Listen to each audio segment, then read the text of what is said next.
Thank you. तो biscuit एक staple diet नहीं है, ये बस एंटरटेनमेंट है। मैं इसीलिए ऐसा कह रहा हूँ क्योंकि एक बिस्किट कैसा दिखता है ये सबसे ज्यादा जरूरी है। हमें लोगों के स्वाद की भूख को शांत नहीं करना, उनकी आंखों की भूख को शांत करना है, हमारा काम हो जाएगा। जैसे आजकल के बच्चे मोबाइल, टैबलेट, गेमिंग के एडिक्ट होते जा रहे हैं, उसी तरह से उन्हें हमारे मैजिक बिस्किट की भी आदत हो जानी चाहिए। तो हम और स्वीटनर्स ऐड करने वाले हैं और कलरिंग एजेंट्स डालेंगे एंड मोर एमल्सिफायर्स। अगर हम ये सारी चीजें डालेंगे तो छोटे छोटे बच्चों के लिए ये ठीक नहीं होगा ना? मैम, हम हॉस्पिटल चला रहे हैं या बिस्किट की फैक्ट्री? ये हेल्थ की बातें बिजनेस के लिए अनहेल्थी हैं। हमारे कंपेटिटर्स बिस्किट में न जाने क्या क्या डाल के कहां कहां पहुंच गए हैं। And coming to your concerns, हम एक चीज कर सकते हैं, बिस्किट के पैकेट के पीछे एक छोटा सा वार्निंग लेबल लगा सकते हैं और अपना काम हो जाएगा। प्रोडक्शन बजट से भी ज्यादा हमें एडवर्टाइजिंग बजट पर फोकस करना चाहिए। प्रोडक्ट जितना अच्छा दिखेगा उतना ही ज्यादा बिकेगा। Flashy foods, fruity business. Thank you gentleman, thank you. अब मिस्टर राजा आप आइए। Good morning. पुराने जमाने में खाने की चीजें और दवाइयों में ज्यादा फर्क नहीं माना जाता था और हमारी दादी का बनाया खाना होता भी बहुत टेस्टी था। जैसे पापड़, चकली, उन सब में होता था अजवाइन, काली मिर्च, दालचीनी, छोटी लौंग, काला नमक। ये सारी चीजें देसी दवाइयों का काम करती थीं।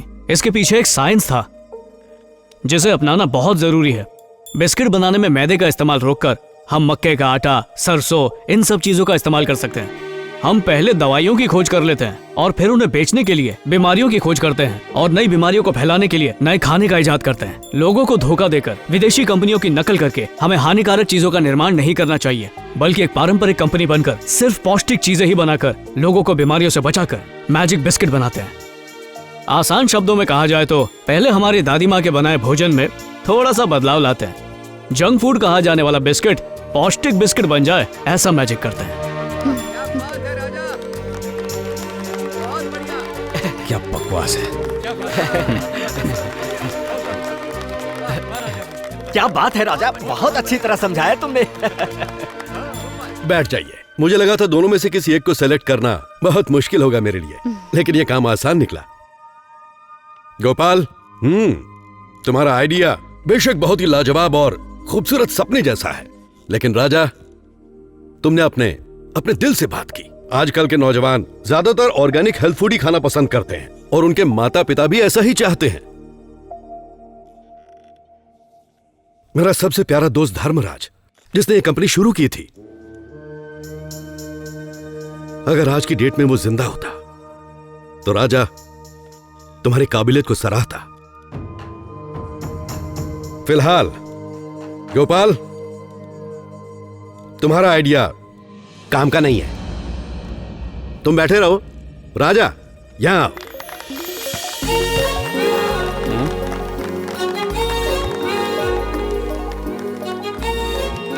कंग्रेचुलेशंस राजा।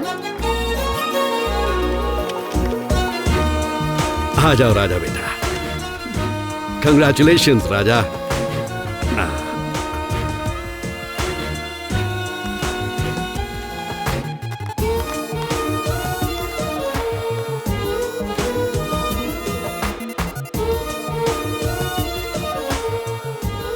आज मैं राजा को इस कंपनी का जनरल मैनेजर बनाता हूं। हाँ, आप सबका धन्यवाद। Thank you. राजा मेरे ऑफिस में जी सर। सर मुझे लगा था मैं जीएम बनने वाला हूँ। मैंने 3 जगह से लोन ले लिया था। सब संभालूंगा, तुम चिंता मत करो। चलो बेटी। मैडम, तुम्हारी दी हुई किताब की वजह से मेरी तरक्की हो गई। कंग्रेट्स। थैंक्स। तुमने अपने हाथ एयरपोर्ट पर सिक्योरिटी चेक के लिए उठाए हैं क्या? नहीं, मैं तो तुम्हें गले लगाने के लिए आ रहा था और बीच में ये लीसा घुस गई। हाँ? मैंने बीच में घुसकर रोका तुम्हें राजा? लीसा, ये मेरी गर्लफ्रेंड है। तो फिर इसका क्या बताओ? अरे वाह, क्या कड़क पेट है, बहुत एक्सरसाइज कर रही हो। आज सुबह मैंने अपना टेस्ट करवाया है, तुम बाप बनने वाले हो। लीसा, ये कैसा मजाक है? कल रात तुम मेरे साथ मजाक कर रहे थे और अब तुम मुझे कह रहे हो कि मैं मजाक ना करूं। तुम डॉक्टर हो ना, मेरी पल्स चेक करके बताओ। ओए, इसने कह दिया और तुम चेक भी कर रही हो यार।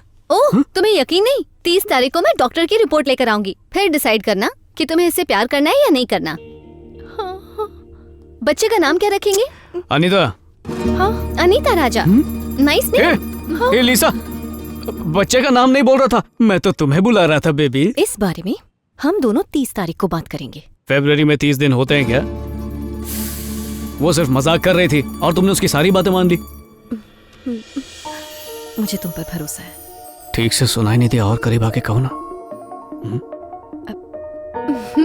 राजा हाँ? जरा इधर देखो, जल्दी आओ। हाँ हाँ, आता हूँ। अभी काम निपटा के आया, ठीक है। मनोहर, क्या हुआ, सबको इकट्ठा क्यों कर रहा अरे है तू? देखो ना इधर। ओह, क्यों बेचारे के झले पे नमक छिड़क रहे तुम तुम लोग? चुप बैठो ना। Presenting. There is so much detail in this. Boss. It's amazing. Don't. याद है क्या कहा था?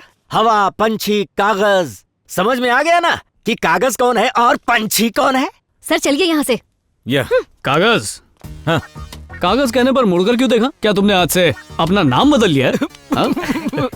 कागज, कागज, कागज। अरे ये क्या था? ये नामकरण की रस्म है, बार बार कहेंगे तो याद रहेगा इन्हें। ओह, हाथ सीने पर रखकर कुछ और भी कहा था ना तुमने? अरे ये आपके असिस्टेंट बनना चाहते हैं सर। हाँ, तो इस नए प्रोजेक्ट में तुम मेरे असिस्टेंट हो गए। नई फैक्ट्री जहाँ पर बन रही है वहाँ पर टाइम से पहुँच जाना, सारी तैयारियां तुरंत शुरू कर देना और सारी चीजों की लिस्ट बनाकर मेरे ऑफिस में लाना। नहीं नहीं, ऑफिस में मत आना, तुम्हारी शक्ल एकदम मनहूस है, मुझे ईमेल ही कर देना। दोस्तों, लेट्स एंजॉय।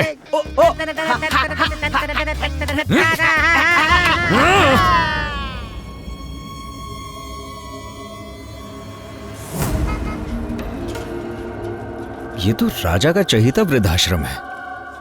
वॉचमैन, यहाँ पे तो एंडरसन बंगलो करके था ना? 30 साल पहले हाँ यही नाम था, पर अब ये एक वृद्धाश्रम है, Isabella old age home sir. Oh ठीक है, गेट खोलोगे?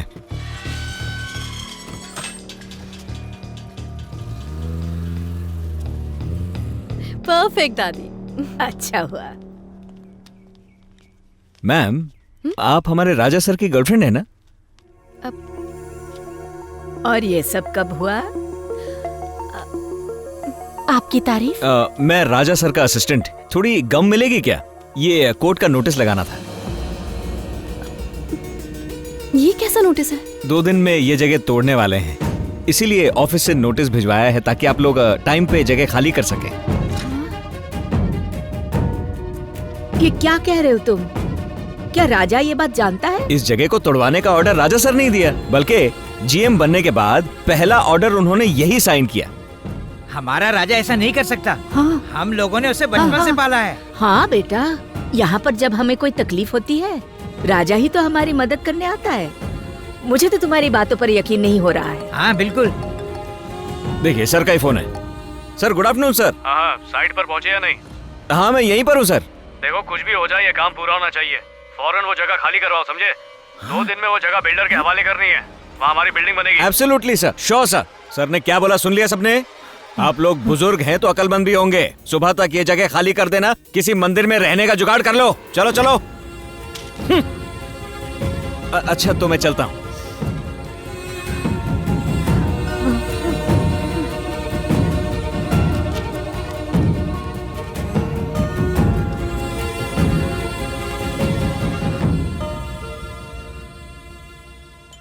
Excuse me, yes, doctor Anita. अभी आती होंगी। मुझे उस पेशेंट की रिपोर्ट जल्द से जल्द दिखा देना। Good morning doctor.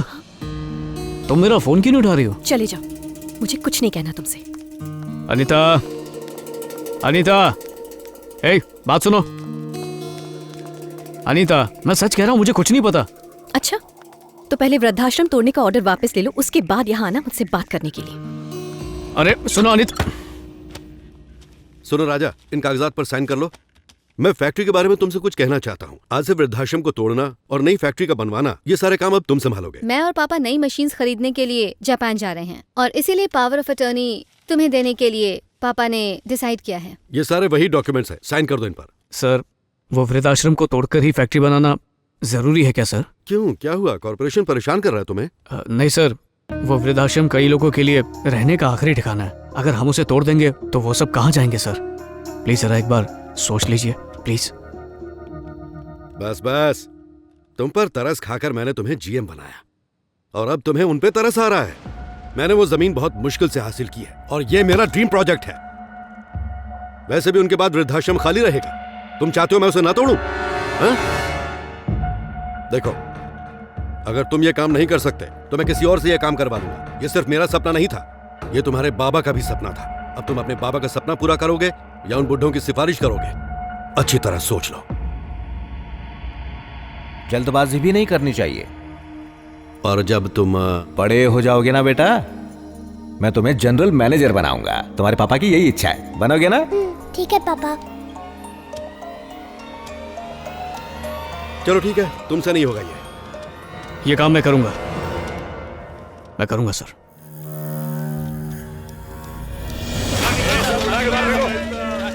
चलो चलो, शादी में आओ क्या?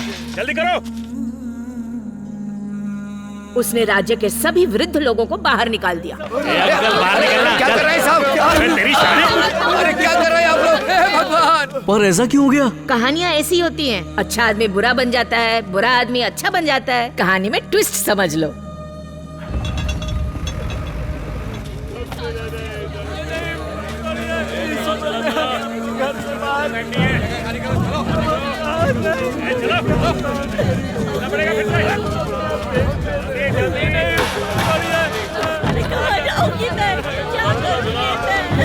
जल्दी कर, मेरा मुंह क्या देख रहा है? गिरा दे। चल चल।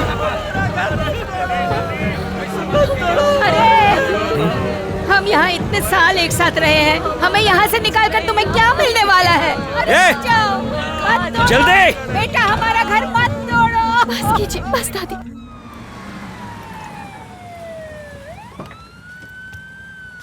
ए कुमार, स्ट्रेचर लेके जल्दी आ। हाँ भाई। पेशेंट का है? पेशेंट का है? इतनी जल्दी में कहाँ जा रहे हो? सर, नरसिंह नाम का आदमी बेहोश हो गया है। मुझे फोन आया था, उसकी हालत बहुत खराब है। किसके बेहोश होने की बात कर रहे हो?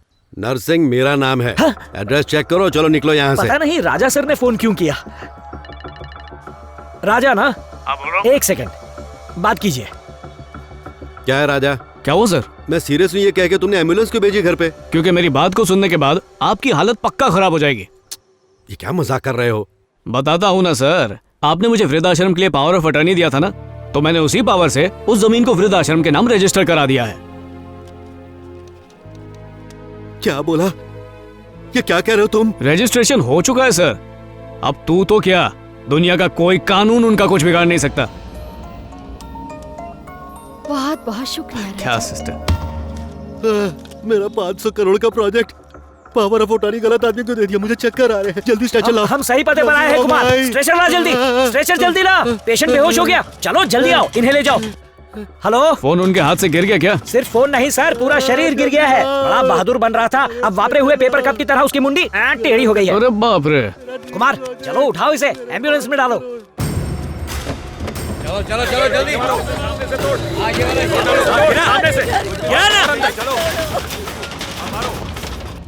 हेलो हेलो गोपाल, हमने जमीन को वृद्धाश्रम के नाम पर कर दिया है, इसलिए वहाँ कुछ भी तोड़फोड़ नहीं होनी चाहिए। हेलो गोपाल, सुन रहे हो? गोपाल, हेलो का काम बंद कर दो।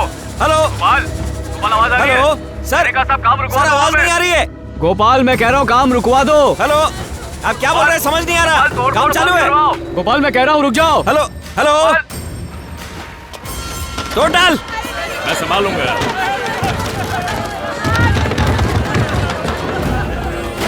राजा यहीं आ रहा होगा, जाके उससे निपट। देखता हूँ जाके।